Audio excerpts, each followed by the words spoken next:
जय माता दी। आप सबको शारदीय नवरात्र की हार्दिक शुभकामनाएं। माता रानी आप सब पर अपनी कृपा दृष्टि बनाए रखें। आज है नवरात्र का पहला दिन और माँ शैलपुत्री की पूजा उपासना की जाती है। कहते हैं कि नवरात्र में माँ की विशेष कृपा होती है अपने भक्तों पे। तो चलिए माँ की कृपा प्राप्त करने आज आपको ले चलती हूँ अपने गाँव के मंदिर में, माता रानी के मंदिर में। तो तैयारी मैंने कर ली है, माँ की थाली सजा ली है और चलिए सारे मिल के चलते हैं। उससे पहले जयकारा तो लगा लीजिए, जोर से बोलिए जय माता दी। मेरी तबीयत कुछ ठीक नहीं है इसलिए आवाज़ में इतना दम नहीं है, लेकिन आप तो बोल सकते हैं ना। तो चलिए लेके पूजा की थाली, जोत मन में जगा ली, तेरी आरती उतारूं देवी माँ। और हम पहुँच गए हैं माता रानी के मंदिर, माता रानी के द्वारे।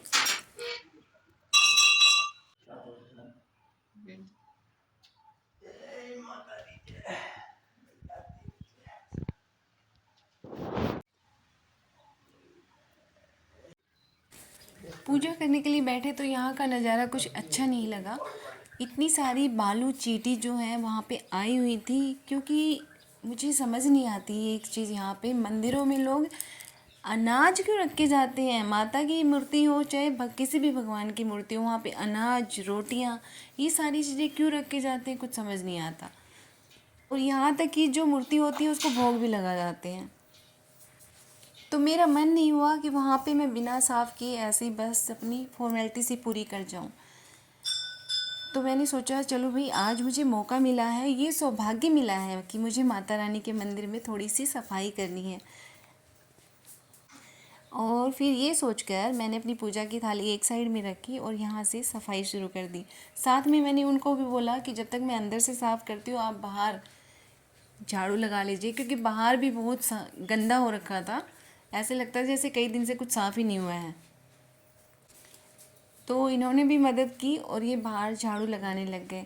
आपको पता है जब हम मंदिर में झाड़ू लगाते हैं तो ऐसे लगता है कि सारी हमारी जो नेगेटिविटी है वो झाड़ू के साथ जैसे कचरा जा रहा है ना, उसी तरह से हमारे अंदर की भी नेगेटिविटी, जो बेचैनी है, जो स्ट्रेस है, वो सब कुछ धीरे धीरे धीरे धीरे करके ख़त्म होता जा रहा है। उस कचरे के साथ साथ जैसे वो भी निकलता जा रहा है।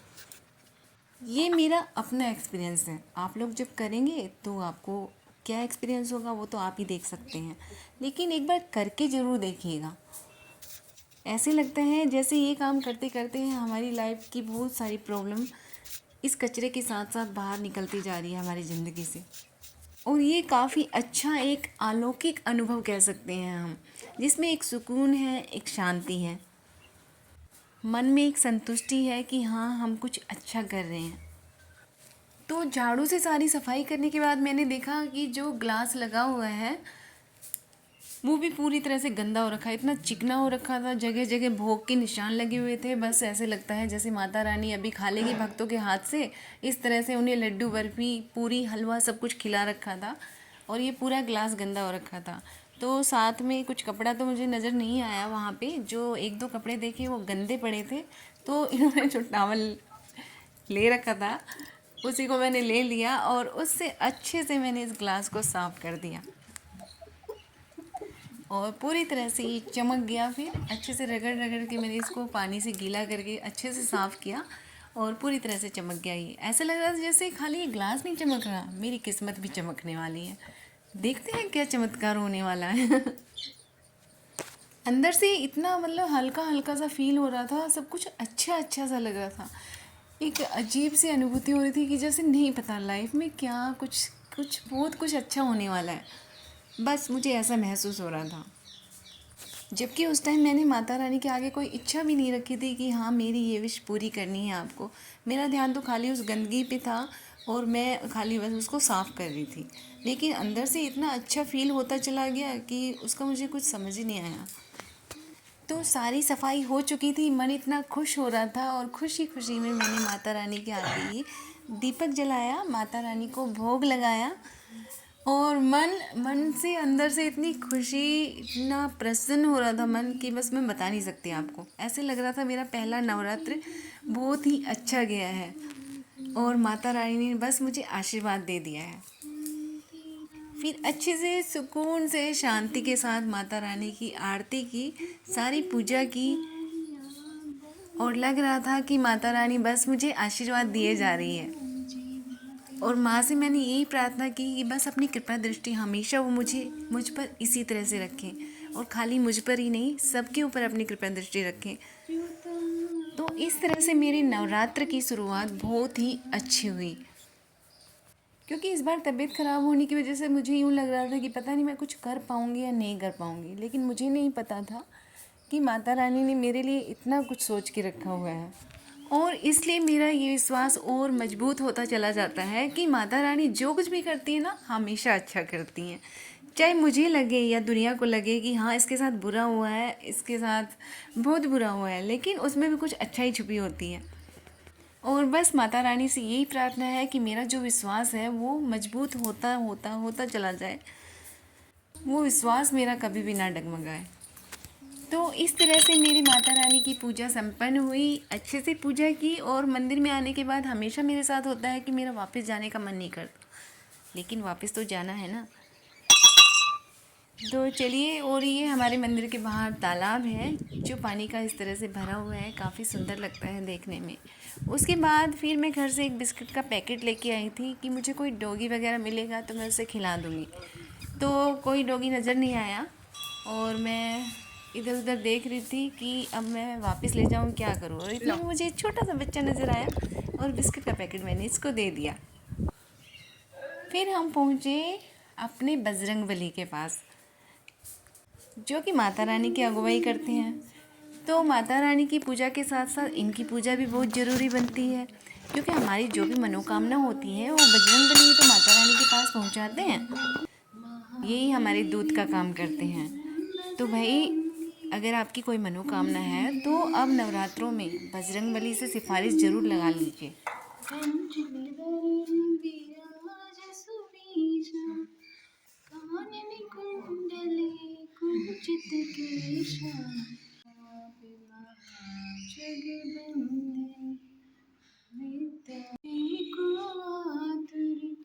प्रभु चरित्र सुन को रसिया, राम लखन सीता मन बसिया, सूक्ष्म रूप धरि सिय दिखावा, विकट रूप धरि लंक जरावा, भीम रूप धरि असुर संहारे, रामचंद्र की काज तो चलिए, बजरंगबली की कृपा प्राप्त करने के बाद यहाँ पे माता रानी का स्वरूप भी है, तो उनके आगे दीपक जलाना भी बनता है। और हमने माता रानी के स्वरूप का फिर से दर्शन किया और यहाँ पे पूजा अर्चना की।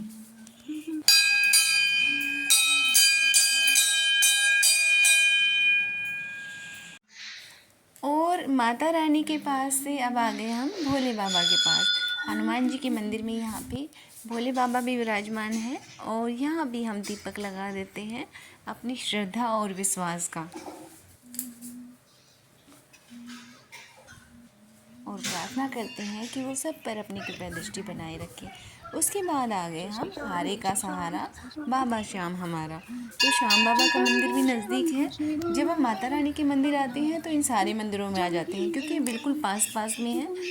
तो अब श्याम बाबा का भी आशीर्वाद ले लेते हैं, उनसे भी दुआ करते हैं कि वो अपनी कृपा दृष्टि सबके ऊपर बनाए रखें, सबका कल्याण हो।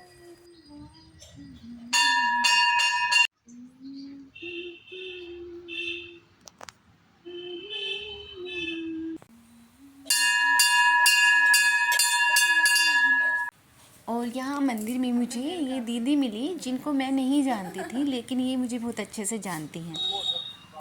और ये देखिए, मंदिर के बाहर बरगद का और पीपल का काफ़ी पुराना पेड़ है। यहाँ पे 3-4 पेड़ लगे हुए हैं जो बहुत सालों पुराने हैं। और मंदिर में पूजा करने के बाद हम आ गए अपने घर पे, और उसी वक्त एक गुब्बारे बेचने वाला जिसके पास बॉल वगैरह भी थी वो बेच रहा था। डुग्गू ने जिद की तो डुग्गू के लिए हम खरीद के लिए आए, क्योंकि डुग्गू हमारे लिए महज एक कुत्ता नहीं है, वो बच्चा है बिल्कुल। तो इस तरह से मेरा नवरात्र का पहला दिन गया और काफ़ी अच्छा गया। ऐसा लगा जैसे माता रानी का आशीर्वाद मुझे मिल गया है। तो उम्मीद करती हूँ आज की ये वीडियो आपको अच्छी लगी होगी। अगर अच्छी लगी हो तो लाइक शेयर कमेंट करना ना भूलें, और मेरे चैनल पे नए हैं तो सब्सक्राइब करना ना भूलें। माता रानी की कृपा आप सबके ऊपर इसी तरह से बनी रहे, सबका कल्याण हो, सबकी मनोकामना पूरी हो, और हर रोज़ मिलेंगे हम, माता रानी के दर्शन करेंगे, और अब मंदिर में नहीं घर पे पूजा करेंगे। और पूजा की डिटेल्स जानने के लिए आपको सब्सक्राइब तो करना पड़ेगा ना मेरा चैनल, सब्सक्राइब करना ना भूलें। तो मिलते हैं कल, तब तक के लिए टाटा बाय बाय। खुश रहिए, स्वस्थ रहिए, हंसते रहिए, मुस्कुराते रहिए, गुनगुनाते रहिए, खुशियाँ बांटते रहिए, जोर से बोलिए जय माता दी। लो।